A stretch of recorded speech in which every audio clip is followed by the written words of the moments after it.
Good morning student. आज हम class 7 का फर्स्ट लेसन डैफोडिल्स रीड करेंगे। डैफोडिल्स एक फूल का नाम है जिसे हम हिंदी में नरगिस के फूल कहते हैं। ये एक येलो कलर का फूल होता है और बहुत ही सुंदर दिखाई देता है। आज की ये थीम है नेचर के ऊपर आधारित है। नेचर मतलब प्रकृति के ऊपर। Kick start. अब हम इसके बारे में समरी रीड करेंगे। Daffodils is a poem. Daffodils एक पोएम है, कविता है। That just makes you feel good about life, जो आपको आपके जीवन के बारे में अच्छा अनुभव कराती है।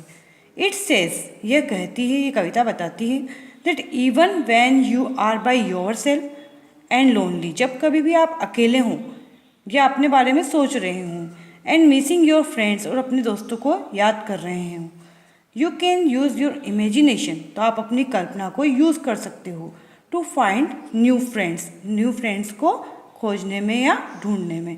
आप कल्पना करोगे तो आपके in the world around you, world इस संसार के अंदर आसपास जो चीज़ें हैं उनमें ही आप अपना एक कोई नया दोस्त आप उसमें कल्पना कर सकते हो।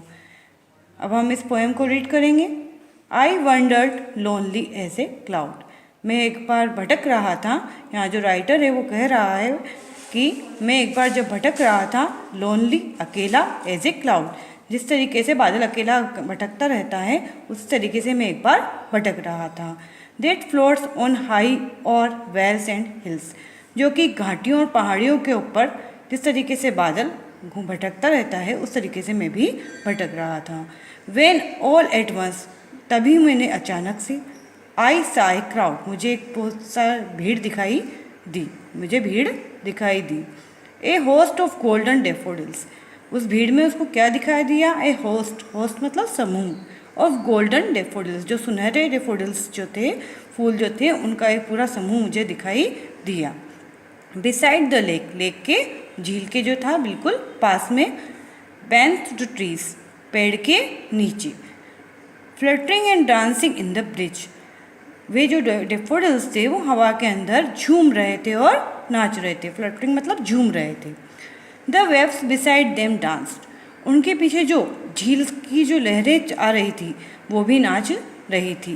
But they outdid the sparkling waves in glee, लेकिन जो लहरें इतनी सुंदर नहीं दिखाई दे रही थी जितने की सुंदर डैफोडिल्स के फूल दिखाई दे रहे थे। A poet could not be gay, एक जो कवि होता है वो कभी भी इन चीज़ों से बिल्कुल ऐसा नहीं होता है कि वो इनका उसके ऊपर कोई प्रभाव नहीं पड़े, उसका इन चीज़ों के ऊपर प्रभाव पड़ता है। इन सच ए लाफिंग कंपनी, ऐसी जो बहुत अच्छी कंपनी है, कंपनी मतलब साथ, ऐसी कंपनी से जिसको देखकर मन प्रसन्न हो जाता है, खुशी होती है ऐसी कंपनी को देखकर, पोइट कभी भी अकेला या उससे दूर नहीं रह सकता है। I gazed and gazed but little thought, मैं उनको देखता रहा और मेरे दिमाग में विचार आया। What wealth the show to me had brought, ये क्या संपत्ति, वेल्थ मतलब संपत्ति है, कि इन फूलों के पास क्या संपत्ति है जो कि ये मेरे लिए लेकर आए हैं। For often when on my couch I lie, for often, often मतलब अधिकतर, जब मैं अपने सोफे के ऊपर सो रहा होता हूँ।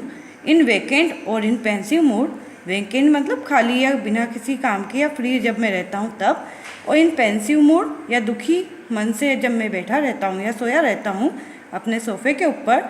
दे फ्लैश अपॉन दैट इनवर्ड आई, तो जो ये डैफोडिल्स हैं ये मेरे आँखों के आंतरिक रूप में मन में आकर मुझे मेरे सामने चमकते रहते हैं। Which is the bliss of solitude, जो कि मैं एकांत में रहता हूँ तो वो एकांत में मेरे लिए क्या है? आशीर्वाद के समान है। ब्लिस मतलब आशीर्वाद।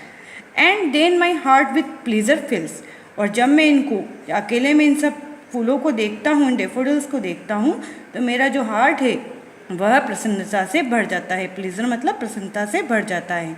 And dance with the daffodils, और मेरा मन भी उन डैफोडिल्स के साथ, क्योंकि वो हवा से डैफोडिल्स सब झूम रहे हैं, नाच रहे हैं, तो मैं भी उनके साथ नाचने लग जाता हूँ। ये पोएम जो है ये लिखी है विलियम वर्ड्सवर्थ ने।